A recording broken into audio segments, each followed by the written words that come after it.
Hi guys! For today's video ay isi-share ko sa inyo ang mga benefits ng pagpo-promote ng product. Sa hirap kasi ng buhay ngayon guys, kulang ang isang trabaho lang kaya kailangan lagi kang may side hustle. At alam nyo ba na isa ito sa pinakamalaking naging tulong para sa amin ni Tito Ders dahil may umaalalay na sa mga gastusin namin. At ito nga pala yung isa sa mga parcels na nakukuha ko lang ng libre. Alam nyo ba guys na sobrang dami na talagang paraan ngayon para kumita ng pera. Though mahirap nga lang talaga sa umpisa pero kailangan mo lang talagang tiyagain at syempre magtiwala sa sarili mo para magkaroon ng result yung ginagawa mo. So isa sa mga pinaglalaanan namin ng oras ni Tito Ders, isang pagpo-promote ng product. Mag-iisang taon na rin namin ginagawa to, kaya naman isa sa mga nabe-benefit namin is napapadalhan kami ng libreng parcel, either ni-request namin or sila mismo yung kumontak para mapadalhan kami. May mga pagkakataon kasi na magpapadala sa'yo ng personal message yung mga business owners or yung mga sellers to ask you if interested ka ba to sell their products. And once na mag-agree ka, sila nang bahala para magpadala sa'yo ng kung ano mang items or products na binibenta nila. Kumbaga, commission-based to. Na every time na makakabenta ka ng products nila, may commission ka dun at yung percentage is depende sa sinet ni seller. Though sa larangang ganito, mahirap talagang makipagsabayan lalo na sa mga pinakamalalaking influencer. May mga times na nakaka-stress din talaga and parang gusto mo na rin talagang sumuko, tatamarin ka na. Pero sino bang matatalo pag sumuko ka? Tayo lang din naman, 'di ba? Or ako lang kasi ako lang yung sumuko or ikaw.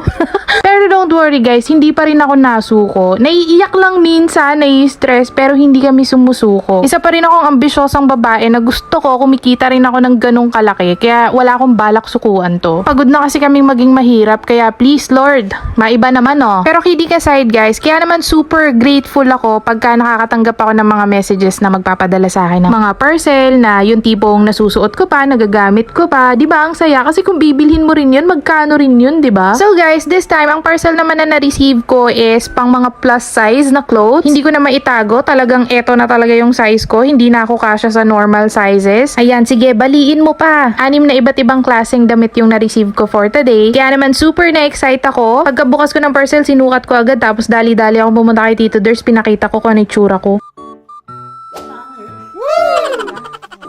Ang pangit ko daw, hindi daw bagay sa akin. Yan ang mga sinasabi niya pag kinikilig siya.